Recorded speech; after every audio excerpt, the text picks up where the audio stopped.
International Covenant of Civil and Political Rights, to which Iran is a party.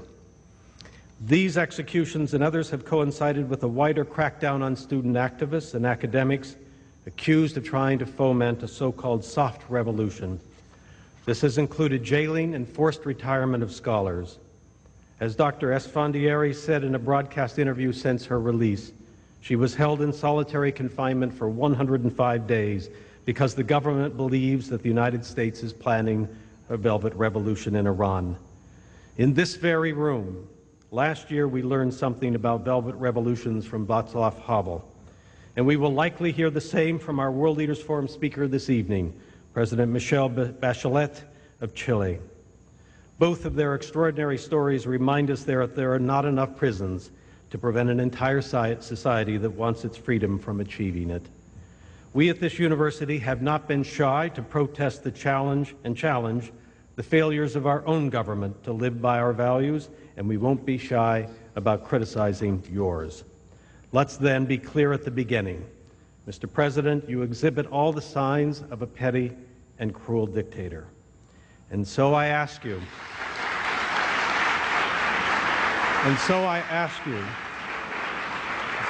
why have women, members of the Baha'i faith, homosexuals, and so many of our academic colleagues become targets of persecution in your country?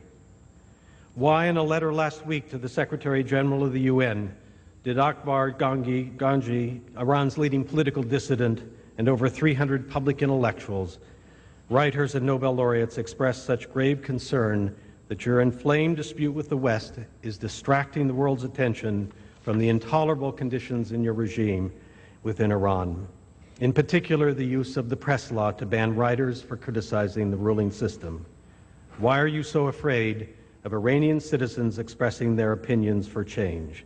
In our country, you are interviewed by our press and asked to speak here today.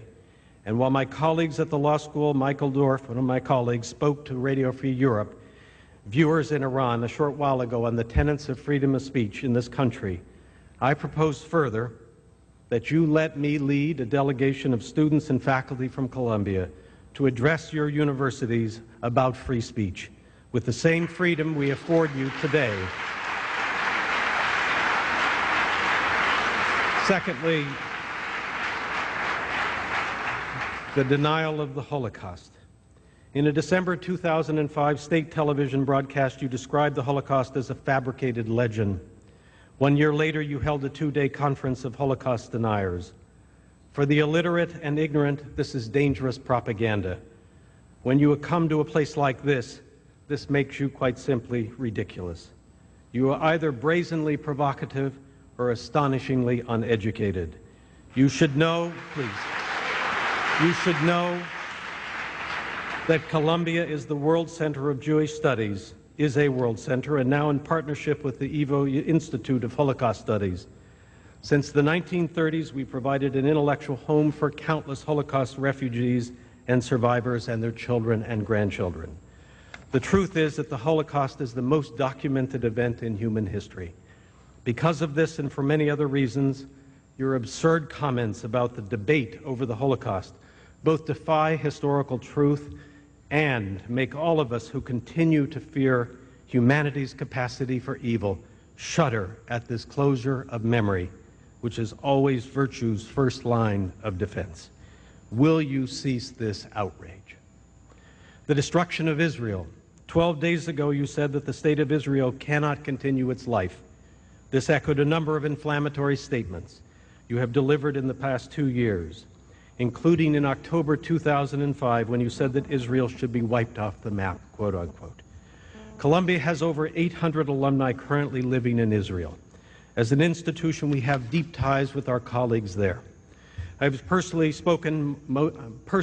spoken out in most forceful terms against proposals to boycott Israeli scholars and universities, saying that such boycotts might as well include Columbia. More than 400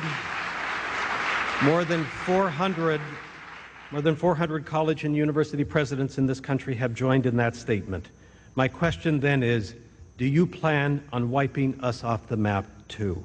According to reports of the Council on Foreign Relations, it's well documented that Iran is a state sponsor of terror, that funds such violent groups as Lebanese Hezbollah, which Iran helped organize in the 1980s, Palestinian Hamas, and Palestinian Islamic Jihad.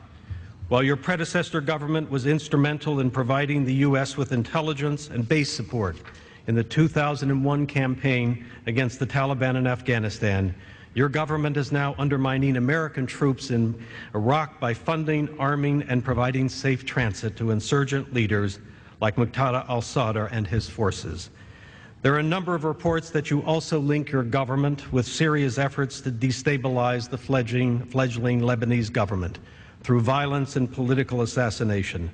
My question is this: why do you support well-documented terrorist organizations that continue to strike at peace and democracy in the Middle East, destroying lives and the civil society of the region? The proxy war against the United States troops in Iraq. In a briefing before the National Press Club earlier this month, General David Petraeus reported that arms supplies from Iran, including 240mm rockets and explosively formed projectiles, are contributing to, quote, a sophistication of attacks that would by no means be possible without Iranian support. A number of Columbia graduates and current students are among the brave members of our military who are serving or have served in Iraq and Afghanistan. They, like other Americans with sons, daughters, fathers, husbands, and wives serving in combat, rightly see your government as the enemy. Can you tell them and us why Iran is fighting a proxy war in Iraq by arming Shia militia, targeting and killing U.S. troops? And finally, Iran's nuclear program and international sanctions. This week, the United Nations Security Council is contemplating expanding sanctions for a third time because of your government's refusal to suspend its uranium enrichment program. You continue to defy this world body by claiming a right to develop a peaceful nuclear power, but this hardly withstands scrutiny when you continue to issue military threats to neighbors. Last week, French President Sarkozy made clear his lost patience with your stalled tactics, and even Russia and China have shown concern. Why does your country continue to refuse to adhere to international standards for nuclear weapons verification in defiance of agreements that you have made with the UN Nuclear Agency? And why have you chosen to make the people of your country vulnerable to the effects of international economic sanctions and threaten to engulf the world in nuclear annihilation? Let me close with a comment. Frankly, and in all candor, Mr. President, I doubt that you will have the intellectual courage to answer these questions, but your avoiding them will in itself be meaningful to us. I do expect you to exhibit the fanatical mindset that characterizes so much of what you say and do.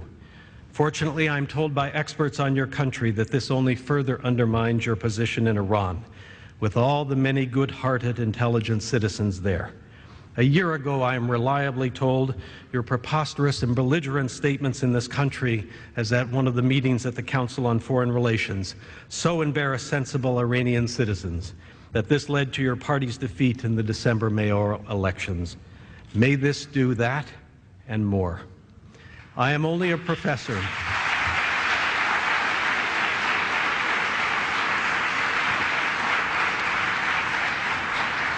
I am only a professor who is also a university president. And today I feel all the weight of the modern civilized world yearning to express the revulsion at what you stand for. I only wish I could do better. Thank you.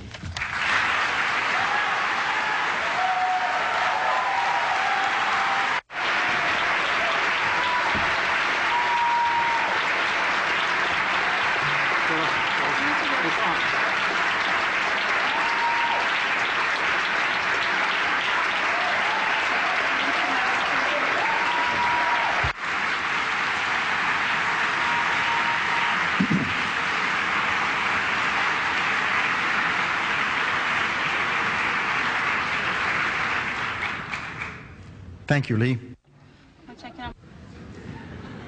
Our principal speaker today is His Excellency, the President of the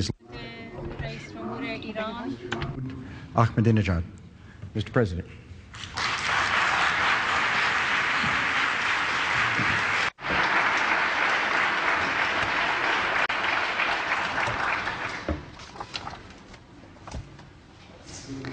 In the name of God, the compassionate, the merciful, the President is reciting verses from the Holy Quran in Arabic.